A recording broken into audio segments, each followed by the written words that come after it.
15 kilometres Nagole దగ్గర కుత్బుల్లాపూర్ ఊరి పేరు. బీబీ మేడం పేరు.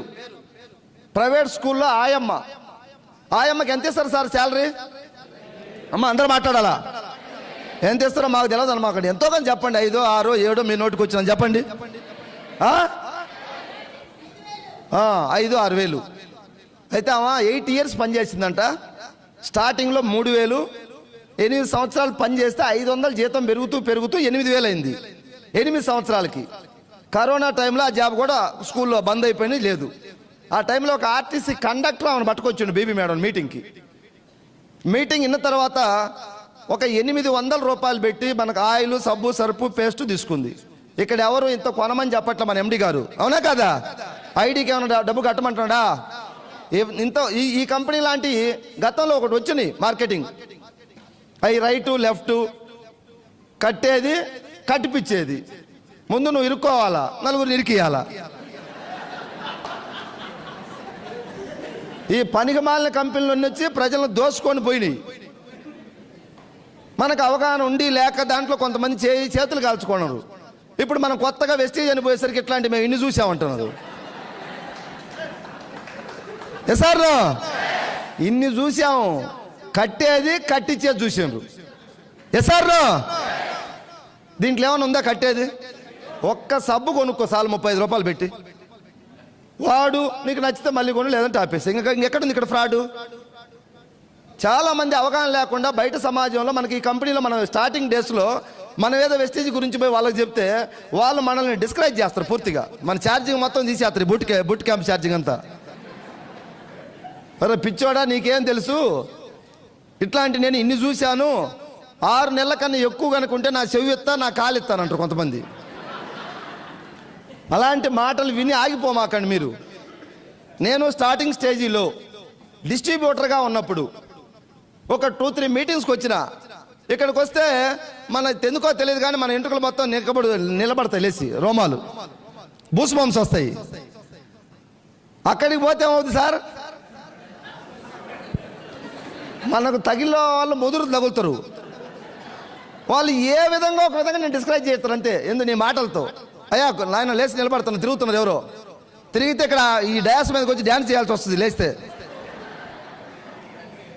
ప్లీజ్. ఆ వైట్ షర్ట్ ఇంకా తిరుగుతూనే ఉన్నాడు.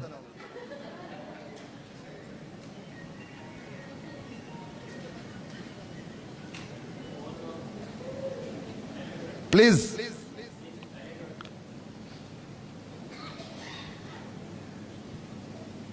చూడు అబ్బాయి, ఒక అబ్బాయి లేట్ వల్ల నా మైండ్ మొత్తం మళ్ళీ అడిపోయింది ఫోకస్. నాది డీజిల్ బుల్లెట్ లాంటిది. ప్రవీణ్ సారు, రంజిత్ సారు, వీళ్ళు మన సాహు సారు, వాళ్ళు స్పీకర్స్ బాగా మాట్లాడతారు. నేను అంత స్పీకర్ని కాదు. స్టార్ట్ అయితే ఆగదు, ఆగితే మళ్ళీ దొబ్బాలు ఎవరైనా వచ్చిన బండి.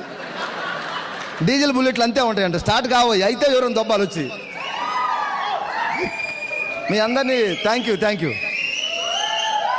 యూ రిక్వెస్ట్ చేస్తా ఉన్నాను. ఎందుకంటే నా బండి ఆపితే దొబ్బాల్సిన బాధ్యత మళ్ళీ మీదే అవుతుంది. నాది కదలదు ముందుకు, అందుకు అదొక మైనస్ ఉంది. ఈసారి మన ప్రవీణ్ సార్ ద్వారా బాలి సార్ ఎప్పుడైనా కలిస్తే చెప్తా మాట, సార్ నాది బండి ఆగిపోతే స్టార్ట్ అవడానికి ఏమైనా క్యాప్సులు తయారు చేయండి, అమ్మటి వేసుకొని మళ్ళీ వాటర్ దాకా స్టార్ట్ చేస్తా.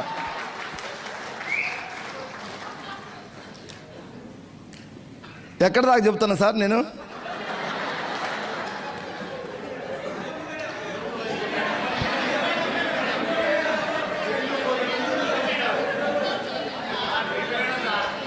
థ్యాంక్ యూ ఒక్క నిమిషం. ఇంతమంది చెప్తే నాకు అర్థం కావట్లేదు. మీరు కూడా ఫీల్డ్కు 3 వెళ్ళినప్పుడు డబా అప్లైనర్ చెబుతుంటే మళ్ళీ డౌన్లైన్ ఒకటి చెబుతాడు, మధ్యలోకి వచ్చి మధ్యలో వాడు ఒకటి చెబుతాడు వచ్చి. ఇన్ని చెబితే వాడు కన్ఫ్యూజ్ అవుతాడు, అవునా కాదా?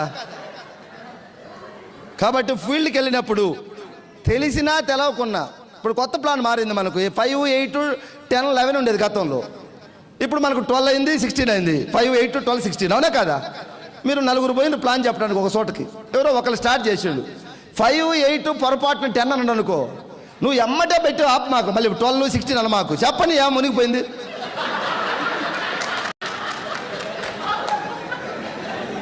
ఎవరైనా పొడుతుంటే నువ్వు ఆపాలా ఎమ్మటే. ప్లాన్ చెబుతున్నాడు ఆయన. ప్లాన్ చెబితే 5, 8, 10, 12, 11 చెప్పిండు. రేపు 16 బాలి సార్ ఇస్తాడా? ఇస్తాడు కదా. ఆవేశం తట్టుకోలేం మనం.